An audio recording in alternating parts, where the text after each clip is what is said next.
Celebrate the big 2020 with T-Mobile. Switch now and get 2 lines for just $90 and 2 new iPhone 11s on us. So you can take a portrait built for 2 with the ultra-wide camera. Oh, that's a good one. Oh, cute. Hurry in to T-Mobile and get 2 lines for $90 and 2 iPhone 11s on us with qualifying trade-ins.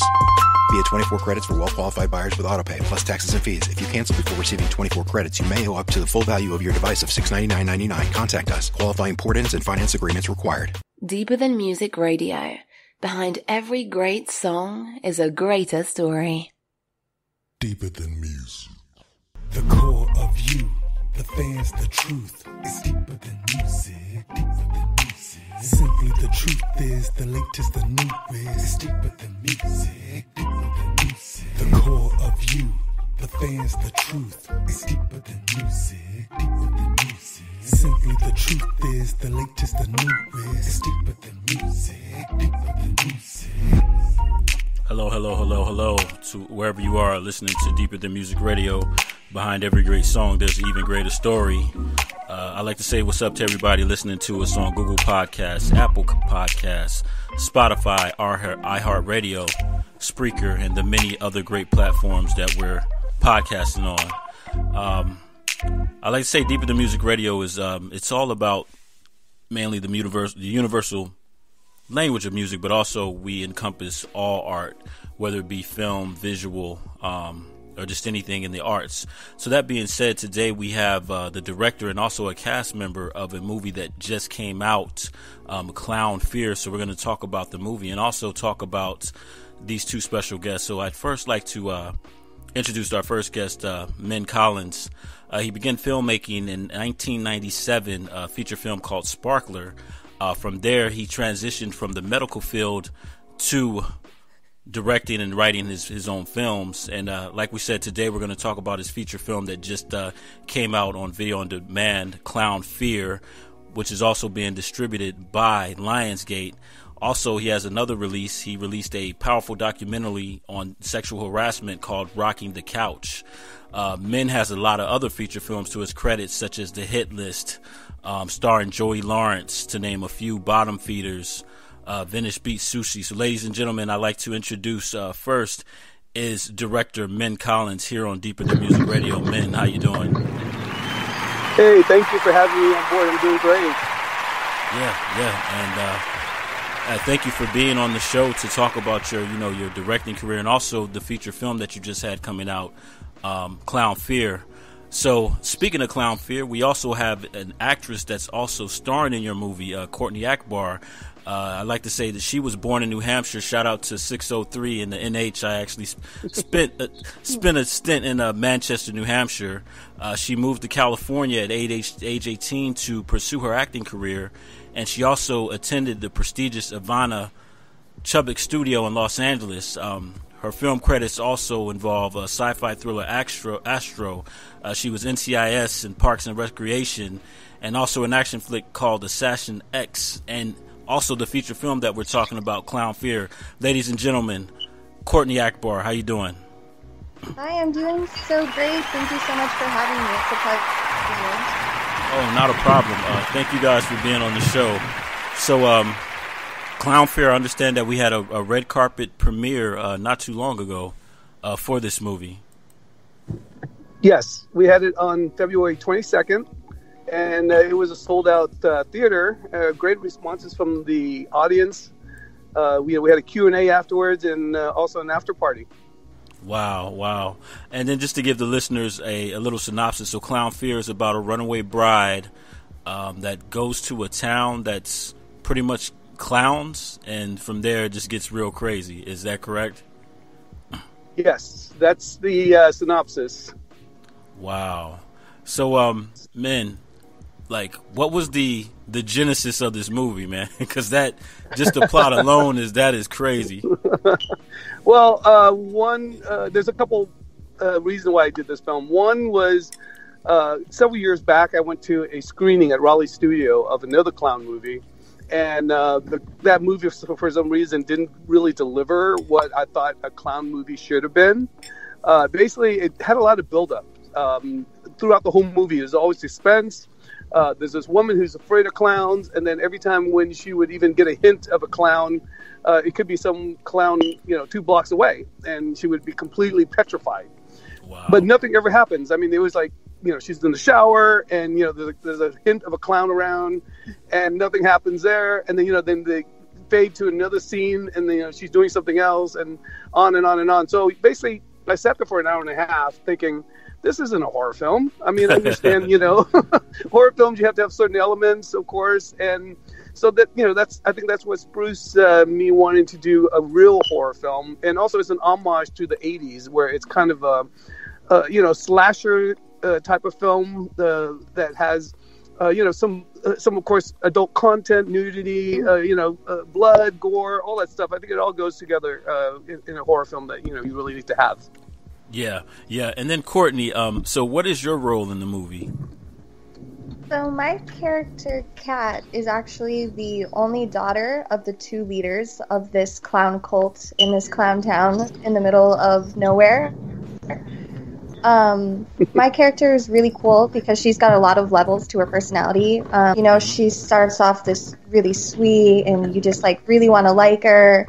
And throughout the movie, she ends up going through this life-changing experience where she's at a crossroads where she really has to decide where she wants to go and where she can go with her future. Wow. And I mean, just the synopsis alone, and then I like how you said you do a homage to the 90s movies, the 80s movies, and then a slasher movie. So what was the Min, as far as all of your movies, what's special about this movie, or what stood out during the whole genesis of this movie? Well, as a filmmaker, you always want to be active, and you always want to be creating. And what I thought about this one was that I really loved was being able to take it into a different level of a whole new world, which is really a lot of creativity that kind of went forward into making this project. Of course, I've never really wanted or even had a hint of doing a horror film. But I was in, this mode in this action film, and then of course that kind of fell through with the cast we're trying to put together. And in the action film was all hinging on whether I got a certain cast.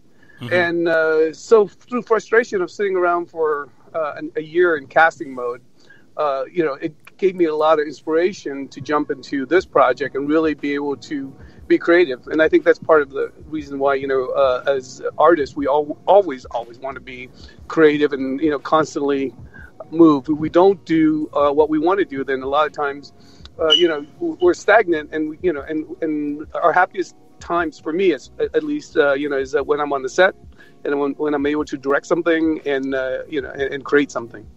Mm-hmm. Wow. And then Courtney, what was the experience of working first with men and then working on such a unique film, such as Clown Fear? It was actually honestly full of a lot of great experiences. Min is a really fun director to work with because he allows you the freedom to experiment with your character, collaborate on your character, build them however you guys think fits for the script. I just had so much fun also just on set because once every single one of those sets was completed and you walk onto the set and you're ready to shoot, it's really like you're walking into a whole nother world. Yeah. So it was really easy for me to put my character to really bring her to life just because it really felt like true clown city, crazy scary. Yeah. Well, the one thing working with Courtney also is Courtney's the type of actress which I love to work with. Is Courtney would go back, and after reading the script, of course, she really loved that character. So we sat down and talked a little about this character, and Courtney is the type who would do her homework, and she would completely looked at all the other characters in the past that has a similarity, and develop her own character. So when we came on set, Courtney had certain aspects that I really liked about what you brought to the table.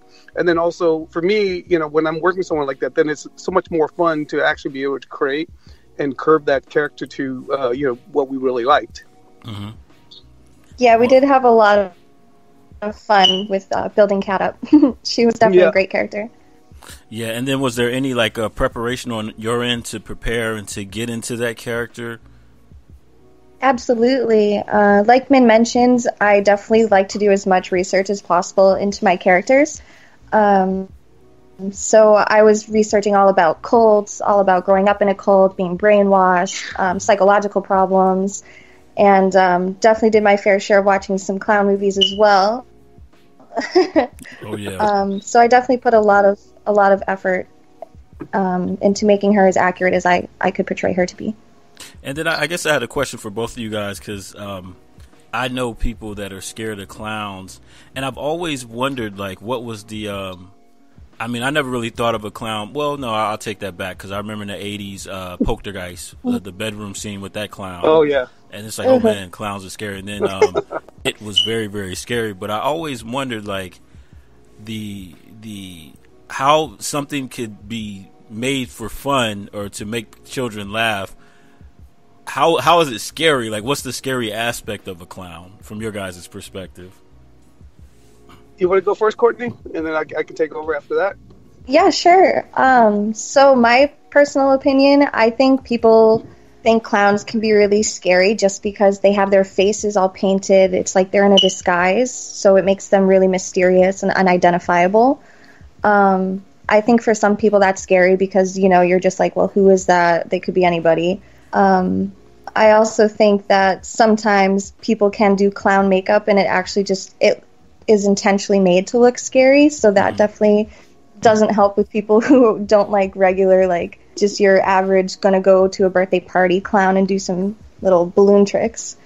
So I think it definitely has a lot to do with the mysteriousness of just hiding your identity. I can see that. So for me, I have a theory, and I think my theory basically goes back to childhood. I was never lucky enough to have parents that hired a clown to come to my birthday party at 5. So I don't understand.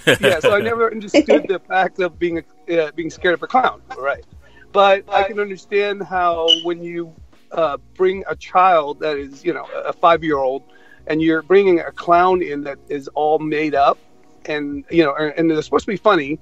But of course, seeing someone in full makeup and trying to blow balloons and make you laugh, a lot of times I understand why children get so scared, because who the heck are these people that are in my house with these scary masks on?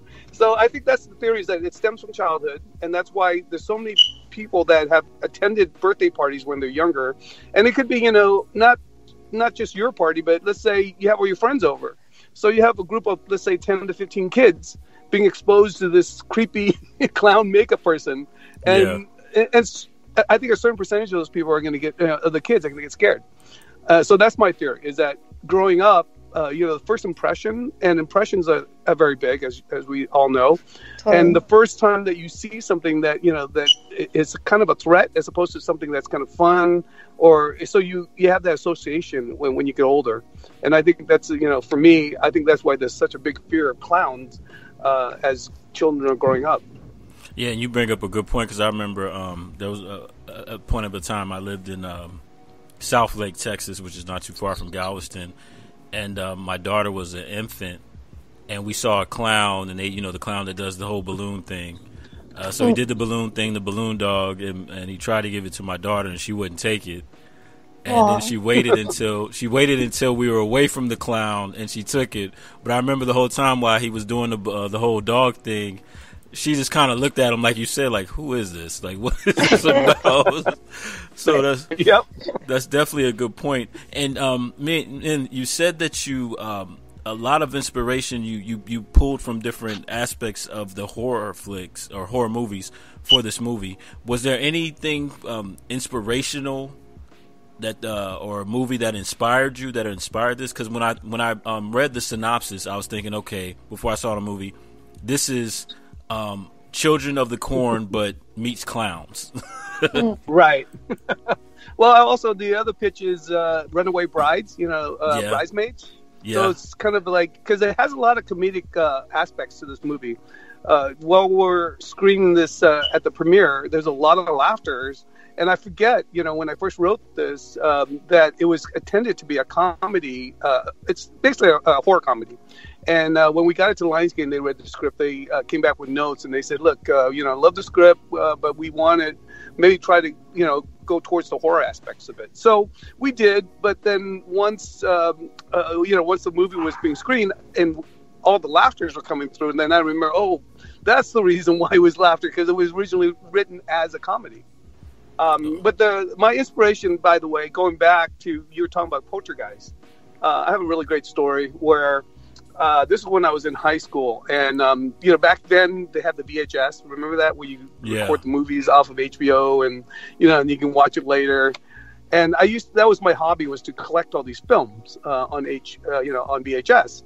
So I knew that there's enough footage or enough space to record Poltergeist, when it came out, but I wasn't sure if it was enough to record the entire film.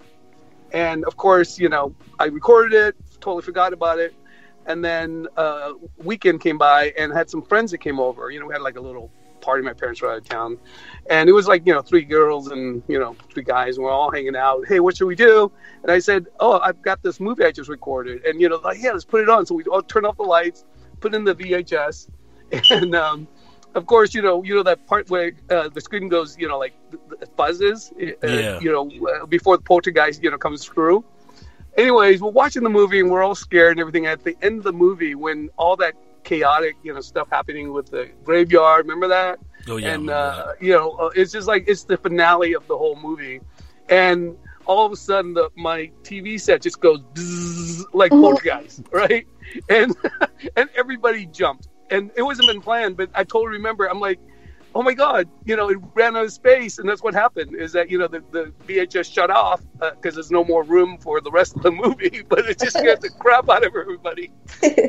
Wow. So in a way, that was like my inspiration, because as growing up, when you get that scared on something, it really stays with you, and that's part of the reason why that film was something that I remember throughout, as I was getting into writing and all the aspects of horror, and also I don't know if you know, but was that Hellraiser was one of the films that I was completely petrified when I was a kid growing up. Oh yeah, because it had all those all the needles, and it was just creepy and weird.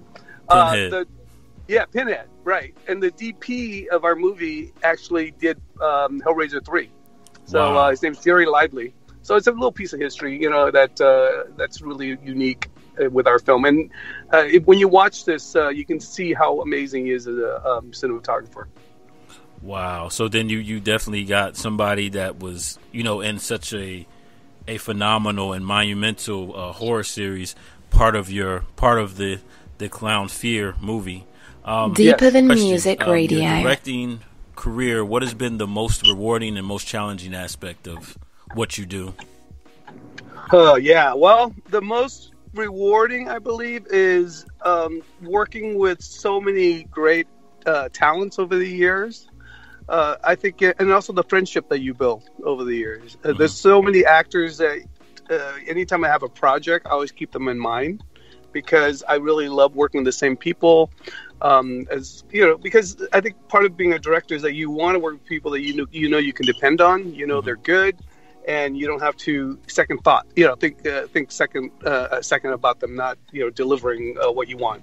So that's the most rewarding. The most challenging part is, I think, to finish a project, and then I think it's just like, okay, now what's next?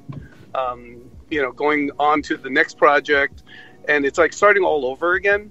It's getting the script that you want, or writing the next project, and then of course going out and finding the funding, and the whole process of getting that to the point where you're ready to film again. And that's the hardest part, is the most challenging. And it, like any filmmaker you talk to, and until you become a well-established director that constantly the studios will keep coming to you for projects, indie filmmakers were constantly seeking that next funds to do our next movie. So yeah, that's very challenging for me. And then your first movie experience, you decided to get out of the medical field and pursue that. Yes. What were you doing in the medical field prior to becoming a director? That's a good question. I am at the time I was my major was health science. I went to UCLA with a radiology technology degree. So I graduated and was going back to get my doctorate, but at the same time, I wanted to take a little break, and so I just moonlight working at UCLA Hospital doing CAT scans at the time with trauma patients. So that was my segue, because as I was working at the hospital, I met a lot of people in Los Angeles, a lot of models, a lot of casting directors. Of course, it's so many people that work in the industry that are, hey, you should check out the film industry, try to do some background work, or, so I said, yeah, that sounds great. So I ended up jumping onto a set one day, and right away, was so enamored with the industry of, so much creativity, so many people working for the same common goal that I knew right then that I wanted to be a director. And of course, I jumped ship, and my parents were going to kill me. Going from the medical field, all of a sudden you're going into a production assistant work, which is like the bottom rung of the totem pole, with no guarantees of making any headway. But I don't regret it. I love what I do now, and I wouldn't change a thing. Wow.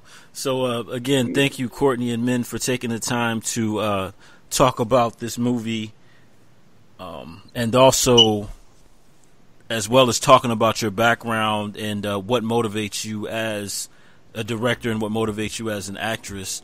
I also wanted to give you guys a chance, as with great interviews, we're short on time, and again, thank you for your time.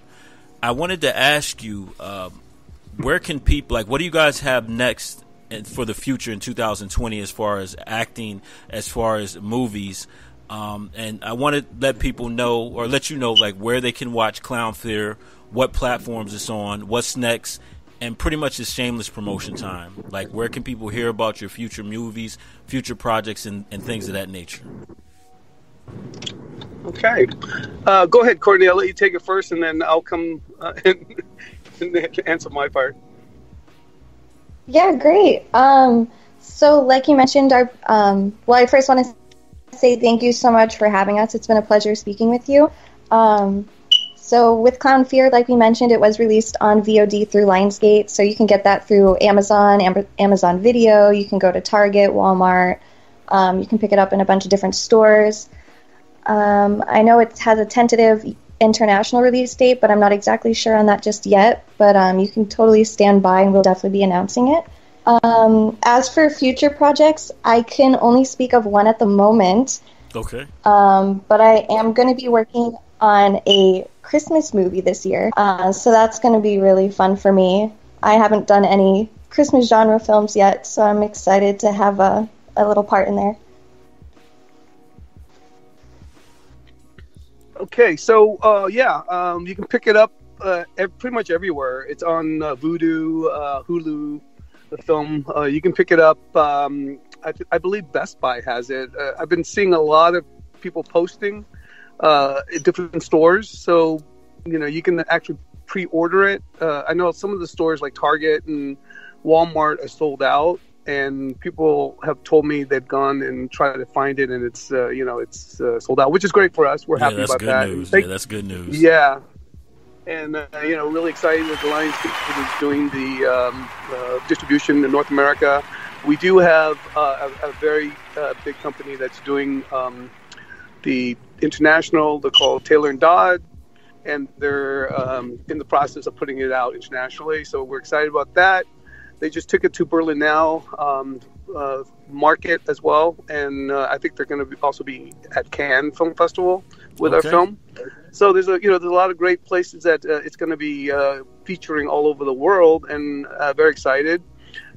As for future stuff, I've got my action film that I'm working on. It's it's exciting. It's a very how I explain it is like what is it? Deliverance meets let me see, like a Hell Over High Water kind of film. With these two cops that are going after a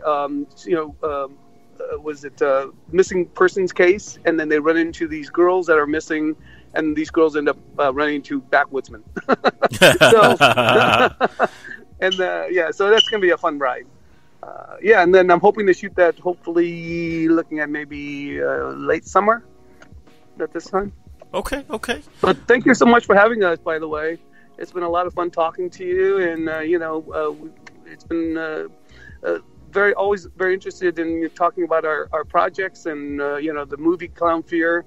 It's one of those wild rides. Hopefully people will gravitate towards it. We'll have a screening. It's a Midwest screening at the Horror Hound convention. We were asked before it was even released to screen it there. So I checked with Lionsgate, and they gave us the blessing to screen there.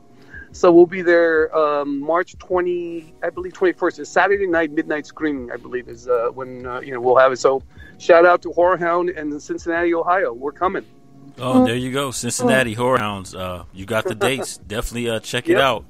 And so Courtney and Min, thank you for being on the show. And I say that I saw the movie. I mean, it was, like you said, it had all the elements there, and a great movie. You guys both did a great and wonderful job.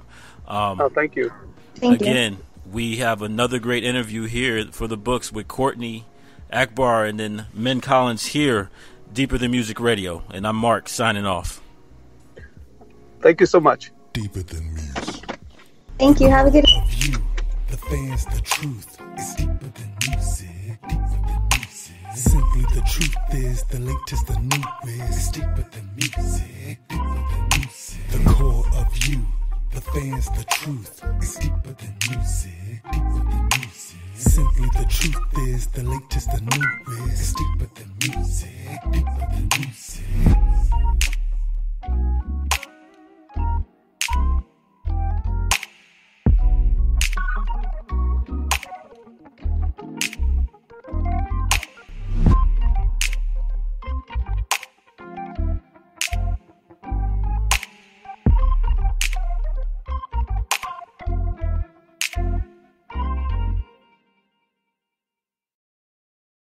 Okay, family announcement. Our smart home is online. Cool, Dad. Yeah, smart lights, smart fridge, smart thermostat. The smart speaker plays music or answers questions. Like this. Check it out. Question: what animals besides humans have chins? Can't find home internet. Super impressive, Dad. Okay, hold on.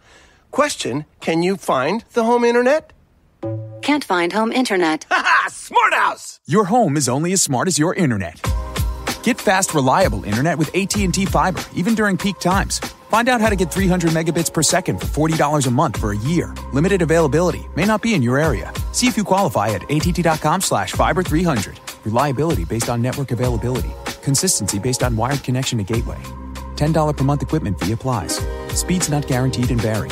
Early termination and other charges and restrictions apply. Visit att.com/fiber300 for details. Hi, welcome to Metro by T-Mobile. Hi, my dad is in serious need of an upgrade. Yeah, my phone's a fossil. He needs a new phone and a new network stat. Well, when he switches to Metro, he can get an amazing iPhone 7 with HD Retina display for just $99.99 after ID validation. Wow, $99.99? Bye-bye, fossil. Requires porting of eligible number not currently active on T-Mobile network or active on Metro in past 90 days. With validation of ID. An independent database limit 4 per account/household. 32 gigabyte model only. See store for details and terms and conditions.